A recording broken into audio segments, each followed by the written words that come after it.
अयोध्या में श्री राम जन्मभूमि तीर्थ क्षेत्र ट्रस्ट की खरीदी जमीन पर गंभीर आरोप लगे हैं। उत्तर प्रदेश के पूर्व मंत्री और सपा नेता पवन पांडे ने 13 जून को प्रेस कॉन्फ्रेंस की। वे एक जमीन के बैनामे के कागज और एक रजिस्टर्ड अग्रीमेंट के कागज लेकर आए थे। इसे दिखाते हुए पवन पांडे ने दावा किया कि ट्रस्ट के लिए जमीन जिस दिन खरीदी गई थी उसी दिन जमीन खरीदे जाने से महज 10 मिनट पहले ही इसी जमीन का 2 करोड़ में बैनामा हुआ था और फिर उसी दिन इसी जमीन का 18.5 करोड़ में ट्रस्ट के नाम अग्रीमेंट कर दिया गया। इसी के आधार पर पवन पांडे ने सवाल उठाए कि जिस जमीन का 10 मिनट पहले 2 करोड़ रुपए में बैनामा हुआ उसका 10 मिनट बाद 18.5 करोड़ रुपए में अग्रीमेंट कैसे हो गया, यानी 10 मिनट में जमीन की कीमत 16.5 करोड़ रुपए कैसे बढ़ गई। पवन पांडे बोले, राम जन्मभूमि तीर्थ क्षेत्र ट्रस्ट ने 18.5 करोड़ रुपए में एक जमीन का रजिस्टर्ड अग्रीमेंट किया। ये रजिस्टर्ड अग्रीमेंट हुआ 18 मार्च 2021 को 7:15 पर, यानी इस जमीन को ट्रस्ट के महासचिव चंपत राय जी ने 2 व्यापारियों सुल्तान अंसारी और रवि मोहन तिवारी से खरीदा। रजिस्टर्ड अग्रीमेंट में 2 गवाह लगते हैं। इसके पहले गवाह हैं अनिल मिश्रा, जो तीर्थ क्षेत्र ट्रस्ट के ट्रस्टी हैं। इसके दूसरे गवाह हैं अयोध्या के मेयर ऋषिकेश उपाध्याय। इसके बाद पवन पांडे ने कुछ और कागज उठाए जो उनके बताने के मुताबिक इसी जमीन के बैनामे के कागज थे। बोले, ये बैनामे के सरकारी दस्तावेज है। ये बैनामा 7:05 पर हुआ था, यानी रजिस्टर्ड अग्रीमेंट के 10 मिनट पहले।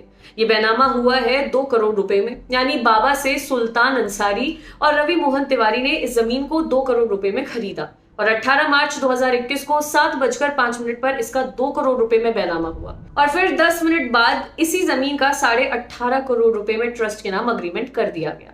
एक और बड़ी बात यह है कि इस बैनामे में भी 2 गवाह वही हैं जो रजिस्टर्ड अग्रीमेंट में हैं। पवन पांडे ने कहा कि कैसे संभव है कि ट्रस्टी ने 5-10 मिनट पहले जिस जमीन के 2 करोड़ रुपए के बैनामे पर गवाह के तौर पर दस्तखत किए, उसी जमीन के 10 मिनट बाद 18.5 करोड़ रुपए में गवाह बन गए।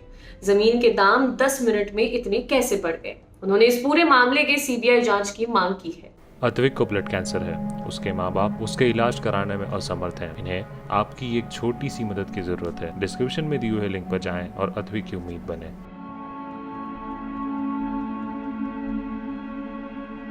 पवन पांडे ने कहा कि गवाहों के नाम एक ही होने से साफ है कि सारा खेल ट्रस्टी और अयोध्या के मेयर को मालूम था। उन्होंने बताया कि जमीन कुल 12,080 वर्ग मीटर की है, जिसे बाबा हरिदास से खरीदा गया था। मामले में राजनीति गर्माती दिख रही है। आरोप लगते ही ट्विटर पर #अयोध्या ट्रेंड करने लगा। आप सांसद संजय सिंह ने ट्वीट किया, रवि मोहन तिवारी और सुल्तान अंसारी ने शाम 7:10 पर 2 करोड़ की जमीन खरीदी। शाम 7:15 पर राम जन्मभूमि ट्रस्ट के चंपत राय ने 18.5 करोड़ में उनसे जमीन खरीद ली। क्या दुनिया में कहीं 5,50,000 रुपए प्रति सेकंड जमीन महंगी होते देखा है? ये काम किया है #चंदाचोर चंपत ने। इस मामले में जिन जिन लोगों पर आरोप है, द लंदन टॉप ने सबसे संपर्क करने की कोशिश की। राम जन्मभूमि ट्रस्ट के महासचिव चंपत राय और ट्रस्टी अनिल मिश्रा को 1 से अधिक बार फोन किए, मैसेज किए। दोनों लोगों का फोन रिसीव नहीं हुआ। मैसेज का कोई रिप्लाई नहीं आया। मेयर ऋषिकेश उपाध्याय का भी फोन रिसीव नहीं हुआ। इंडिया टुडे रिपोर्टर बनबीर सिंह ने चंपत राय से संपर्क किया तो उन्होंने एक लाइन का जवाब दिया, सभी आरोपों की स्टडी करने के बाद ही कोई जवाब दूंगा। रही बात आरोपों की, तो हम आरोपों से नहीं डरते। आरोप तो हम पर महात्मा गांधी की हत्या के भी लगे हैं। वहीं पवन पांडे ने द लंदन टॉप से बात करते हुए आरोप लगाए कि दोनों व्यापारी यानी सुल्तान अंसारी और रवि मोहन तिवारी अयोध्या के बड़े बिल्डर हैं और इनके मेयर ऋषिकेश उपाध्याय से अच्छे संपर्क हैं।